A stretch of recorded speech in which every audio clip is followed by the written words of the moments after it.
তো good morning সবাইকে। তো আমি চলে এসেছি আমার ফার্স্ট মিনি ব্লগ নিয়ে। তো জানি অনেক দিন ব্লগ হয়নি, তো কোনো ব্যাপার না। আমি চলে এসেছি শিলিগুড়িতে সকাল সকাল।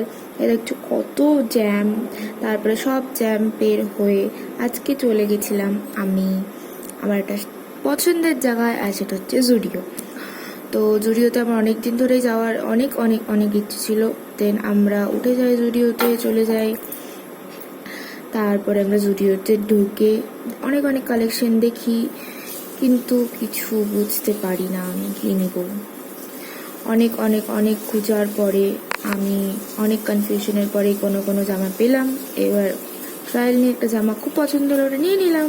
অ্যান্ড দেন আবার আমরা যাই ট্রেনসে গিয়ে আমরা অনেক অনেক নতুন কালেকশন দেখতে পাই আমাদের এখান রায়গঞ্জের থেকে। তারপরে একটু ফটো তুললাম, তুলে একটা ব্ল্যাক কালারের ড্রেস পছন্দ হলো, নিলাম, আবার বেরোয় গেলাম। তারপরে ওখান থেকে যাচ্ছিলাম আমি আমার সব থেকে একটা ফেভারিট মানুষের সাথে দেখা করার জন্য। দেখতেই পাচ্ছ এখানে রাস্তায় প্রচণ্ড ভিড়। অনেক কষ্ট করে রাস্তা বের হয়ে আমি চলে গেলাম তাকে ওঠাতে। এবার সে হচ্ছে আমার খুব পছন্দের মানুষ, দেখো আমাকে রোজ দিচ্ছিল। তো আমরা চলে যাই একটা রেস্টুরেন্টে, দেন আমরা বসে একটু খাই, অ্যান্ড এই যে রোজটা আমরা তারপরে বাড়ি চলে আসি। তো এই ছিল আমার মিনি ব্লগ। টাটা।